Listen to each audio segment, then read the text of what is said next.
Hello and welcome back to Soulful Strategies with Kathleen Amy. This is where business meets intuition and where we talk about strategy and systems in a way that actually honors your capacity, your season of life, and the fact that for most thoughtful beings, thoughtful humans running service-based businesses, you have an abundance of ideas. It's just that content is starting to feel like this constant mental load sitting in the background. And that's what this episode's about today and what I want to talk about today. Because if you've ever found yourself sitting down to create content and being like, yep, this is the day, I've blocked it off in my calendar, I'm actually going to sit down and create my content for the month, for the week, and then feeling that immediate kind of internal negotiation of like, what am I even posting? Should I teach? Should I be personal? Am I allowed to sell this week? Have I already said this? Is this aligned? Is this boring? Is it too much? Is it not enough? And then you end up posting nothing because you're exhausted before you've even started. You're trying to create without structure, and that's the problem. And that's what we're going to chat about, because content can become really inefficient when you're rebuilding that structure every time you sit down to create. And really, then it's about removing that friction so that content is easier to create. And what removes that friction, in my experience, is rhythm. And that's the whole reason why I built the Soulful Social Rhythm in the first place, because I kept seeing the same pattern with the people I was working with and the people online that I see again and again. They were struggling because they were rebuilding their visibility every single week, and then making that mean something about themselves when they couldn't sustain it. So it becomes this whole story about how you're not consistent.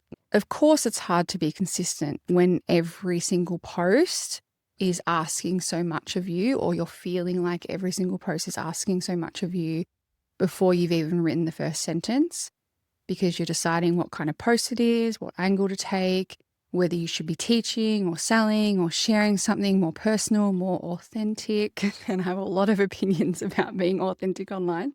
That's another episode. And whether it's even good enough to post. So the Soulful Social Rhythm is my way of simplifying that. It's a self-paced framework built around a weekly rhythm that really gives your ideas somewhere to land. And what I'm sharing in this episode is the core structure of it. But inside the full framework, I go further into the monthly map, the hook banks, the caption scaffolds, the batching or creation flow, and the practical guidance that helps you actually use the rhythm rather than just understand it, because we want you to actually be using it, right? And so at the center of this rhythm is 4 post topics, and that is authority, connection, nurture, and invitation. And I'm going to walk you through each of them, but I want you to hear them as a rhythm, not as 4 separate content tasks. The point isn't to post one of these once and expect it to carry everything. The point is that over a week, and then over a month, and then over a quarter, and then over a time where you're consistent, your audience gets to experience you as a business more fully. They get your thinking, your humanity, your guidance, and a clear sense of what you offer without it feeling like you're constantly trying to sell to them. So we're going to start with authority. Authority content is where you are teaching, or you're naming a pattern, or you make something clearer. It's you being that archetype of guide, essentially. It's you showing that you can see what's really going on underneath. And I think sometimes people hear authority and they think it means being loud or being an expert. And that's not what I mean. It's the things you keep noticing, the things that you can articulate because you are in this work. You're in the conversations, you've seen it enough times that you can name it really clearly. And authority is what helps people trust your mind and your guidance in particular versus anyone else in your industry that they could hire. Okay, this is going to be all of your content is going to be your differentiator, but your authority pieces are what you are seeing from your embodied knowledge and expertise. So then we get into connection. And Any content really is connection content. And you'll kind of see as we go through this episode that they overlap. But really, it's just to make sure that you are covering every base, that you are making each post have one job in your content ecosystem, in your rhythm, so that you're not stuffing one post with every single thing every time, and you are going to confuse yourself and you're confusing your audience. So connection content is where people feel you, and it's really what bridges that gap between you and them. It might be a story, it might be behind the scenes moments, it might be a truth you're living, it might be something you're navigating or have navigated, it might be something you've noticed in yourself. And it's not oversharing, it's not performance, it's just human, it's just being human. And this matters because a lot of people don't buy because they understand what you do. It's because they feel safe with you, particularly for people listening in on this who are in service-based, spiritual, holistic wellness spaces. Connection builds that proximity. It's not that you necessarily need to be relatable. It's not about that. And that's like a whole nother podcast that I could film or record as well. But it's about building that bridge between you and them. Then we come to nurture. Nurture content is the part that a lot of people skip. And I actually think it's one of the reasons selling feels so hard for some people, because nurture is where you support your audience without asking anything from them. It's where you normalize their experience. It's where you offer reassurance if that is in line with your branding. You know, you've got to tweak it to what's in line with your business. It could be a reframe. It could be a really small grounding truth. It's where you make the path that you offer for them, what you're selling, feel possible. It's kind of like, I think of it as if authority is the mind and connection is your heart, nurture is the nervous system. So you're making people feel safe in your content and like they would actually want to work with your business or actually buy from your business. So you can start to see how it's all connecting, and it's what settles people. And then invitation. Invitation is selling, but it's selling in a way that feels really integrated. It's you saying, here's how I can help. Here's what's available. Here's the next step if you want it. It's not pushy. It's not daily sales content. It's just consistent. It's woven. And I just want to gently say in there on the daily sales content, say something here, because there's a lot of noise online about this. And a lot of my clients will say, I don't want to be salesy. You'll hear people say every post needs to be a selling post. And you'll hear other people say, you shouldn't sell too much. And it becomes this weird tug of war about percentages and funnels and how often you're allowed to mention your offer. And you should mention your offer every post. But let's just come back to basics for a second. If you are online marketing your business, you are selling. Even when you're not doing a direct invitation, you are still selling. Every post is still selling. Authority is selling. You're selling your competence. Connection is selling. You're selling your relatability. Nurture is selling. You're selling your steadiness. And behind the scenes is selling. You're selling proximity. You are always selling something. So the issue isn't whether you're selling, you are. The question is whether you're doing it consciously, strategically. And sometimes what feels uncomfortable online isn't the selling itself. It's pretending you're not selling when you actually are. It's pretending something is just value when it's actually positioning. And there's nothing wrong with positioning. You are running a business. There's no shame in positioning yourself as a service provider or as a business. But when you own the fact that you are marketing, you're going to stop going between, I don't want to be salesy and maybe I need to sell harder. You just realize that you're always selling in some way. So you might as well be really intentional about it.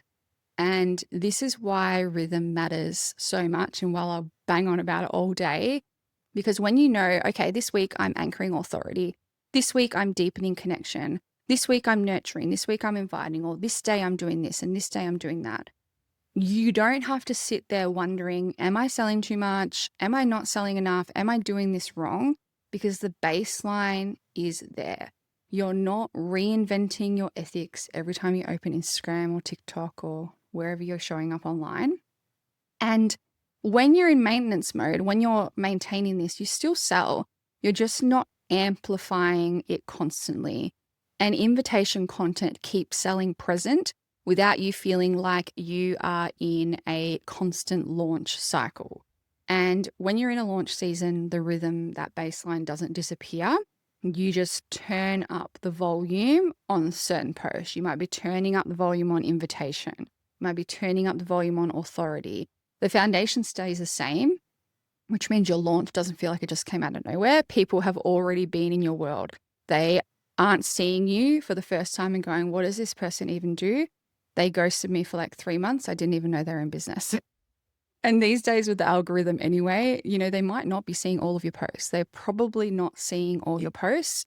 And I say this a lot, that repetition isn't boring. People aren't going to be seeing you on every platform, every post all the time. You're probably going to be repeating yourself, or not probably, you are going to be repeating yourself a lot. And that's okay. That's repetition builds trust. Repetition builds that authority. And people are going to recognize you and your content if you keep at it. So the simplest way to use this is literally to pick one post per week on a certain day in each category. That's it. And I know some people will say, but what about daily posting? You can post daily if you want. But most people listening to this podcast, I know, and that I work with, are not struggling because they're not posting enough. They're struggling because content feels hard to stick to. It feels heavy. They're not even consistent enough to talk about daily posting. And the heaviness is in the decision making. And again, I want to say there's no shame in that. If you've followed me, I've been in business for almost 8 years. When is this podcast coming out? I'm recording in April, but it's coming out in June, and in October, it'll be like 8 years in business. And there have been periods of time where I have definitely ghosted. And that is because I did not have a consistent rhythm. And that is why I built this framework from my embodied knowledge and how to actually create a consistent rhythm as a lower energy, highly sensitive person who has a lot of things going on in their life. Okay. So the rhythm reduces that decision fatigue. So I know I've got a baseline that's always happening, because instead of sitting down thinking, oh, what should I post? You're thinking, okay, what does my authority post look like today or this week? What does my connection post look like this week? What does my nurture look like? And what's my invitation for the month? And that structure and those systems are what is going to protect your time and energy. So if you've been feeling inconsistent, or like you disappear and return in waves, just like your creative process ebbs and flows, or like content takes you half the day because you overthink every single part of it, this is the kind of structure that is going to bring you back to that steadiness and baseline. And if you want the full framework, not just the overview, that's exactly what the Soulful Social Rhythm gives you. Inside it, I go further into the 4 post types with examples, the monthly rhythm, the hook banks, the caption structures, the batching flow, and the practical guidance that helps you actually use it rather than just understand it intellectually. Because understanding the framework is one thing, knowing that you have 4 posts is one thing, but having something written with modules that you can come back to and implement month after month is another. So if this episode has been landing and you know you want a steadier way to show up, I'll link the Soulful Social Rhythm in the show notes for you. It's there for you. And thank you so much for spending your time with me today. I know you're so busy, and I really don't take it lightly that you press play. If you've been enjoying the podcast, or if you're watching on YouTube, I'd be so grateful if you shared with somebody you think might need this, or left a review, because it helps this reach more people building businesses with depth and steadiness. I'll see you in the next episode.